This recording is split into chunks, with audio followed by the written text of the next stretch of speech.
All right, today we're jumping into one of the most powerful tools in all of modern biology, genetic engineering. We're going to break down step by step how scientists can turn a tiny piece of DNA into a world changing medicine. Let's get right into it. So here's the big question, right? How can you possibly take a simple little bacterium like E. coli and convince it to start making something complex like human insulin? It honestly sounds like science fiction, but this is happening every single day, and it's saved millions of lives. The key is all about rewriting its genetic instruction book. And that's exactly what we do. We literally give that bacterium a new set of instructions, a brand new piece of DNA.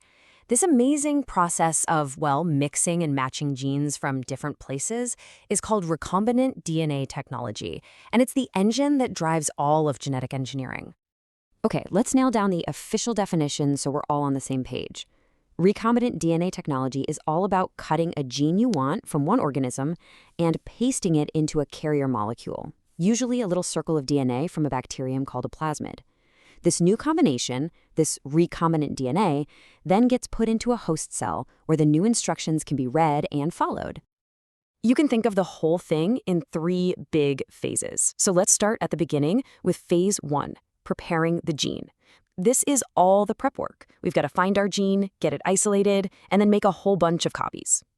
So, step 1, we need to get our hands on the raw material, which is pure DNA. To do that, we first have to crack open the cell. We use special enzymes for this, like lysozyme for bacteria or cellulase for plants. Once we're in, we have to clean things up, using other enzymes to get rid of unwanted proteins and RNA. The grand finale? We add some chilled alcohol and the pure DNA separates out. It's beautiful. Okay, now we have a whole bunch of pure DNA, but we only want one specific gene, like the one for human insulin. To snip out that one tiny section, we need some incredibly precise tools, often called molecular scissors. These so-called scissors are actually special enzymes called restriction endonucleases, and they are super specific. They don't just cut anywhere, they look for a very particular DNA sequence, something called a palindromic sequence, and cut right there. Now, here is the absolute key. You have to use the exact same enzyme to cut your gene and your vector. That's what ensures they'll have matching ends that can fit together perfectly later on. Now, when these enzymes cut, they can leave two different types of ends. Blunt ends are cut clean across, but the ones we really want are called sticky ends. See how they have those little single-stranded overhangs? They act like genetic Velcro, just waiting to pair up with a matching end. This makes joining our gene into the vector way more efficient and stable. So, we've isolated our DNA and we've cut out our gene. But the problem is, we probably only have a tiny, tiny amount. To do anything useful, we're going to need millions of copies. And that brings us to step 3, amplifying that gene using a game-changing technique called PCR, or polymerase chain reaction. Think of PCR as a molecular photocopier. It just works by cycling through 3 different temperatures over and over. First, you heat it way up to 95 degrees, and the DNA strands separate. Then, you cool it down so these little guide molecules called primers can attach. Finally, you warm it up to 72 degrees, and a special enzyme called Taq polymerase comes in and builds a new copy of the DNA. You do this 30 or 40 times, and boom, you have over 1 billion copies from just one original piece. All right, phase 1 is complete. We have millions of copies of our gene, and our vector is all prepped and ready to go. Now it's time for phase 2, assembly and delivery. This is where we actually build our new DNA molecule and get it where it needs to go. In step 4, we mix our amplified gene with our opened up vector. Remember, they both have those matching sticky ends. Then we add one more super important enzyme, DNA ligase. If the restriction enzymes are the scissors, DNA ligase is the molecular glue. It seals the gaps and permanently joins our gene into the vector. And just like that, we have officially created recombinant DNA. We've built our new genetic blueprint, but it's not going to do anything on its own. We need to get it inside a factory that can read it and follow the instructions. That's step 5, transformation, the process of getting our recombinant DNA into a host cell, very often our friend, the bacterium E. coli. But, cells have membranes for a reason. They don't just let random DNA float inside.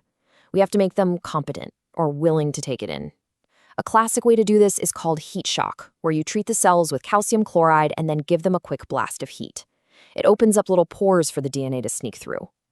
Other methods include zapping them with electricity, or for bigger cells, even using a tiny needle or a gene gun that literally shoots the DNA inside.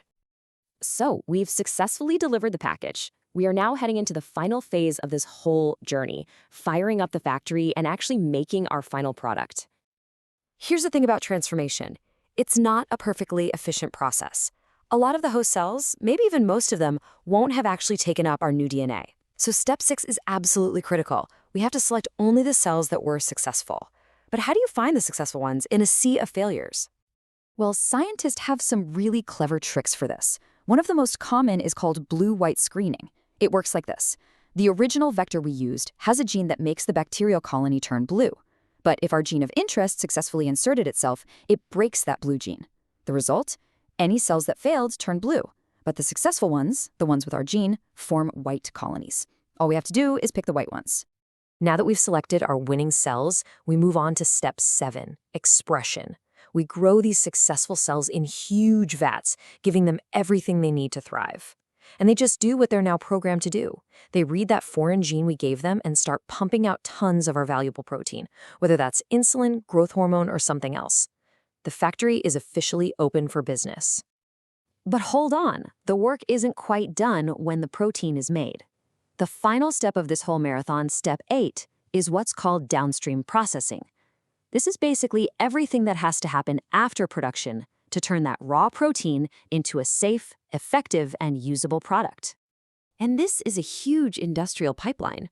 First, you have to separate and purify the protein, getting it incredibly pure. Then you have to put it into a stable form called a formulation. Of course, it goes through incredibly strict quality checks and clinical trials to make sure it's safe. And only then can it finally be packaged, approved, and sent out to the people who need it.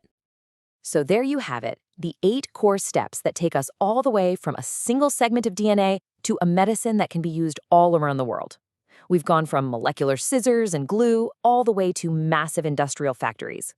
This technology has already completely changed our world, which leaves us with one last big thought. Now that we actually have the power to program living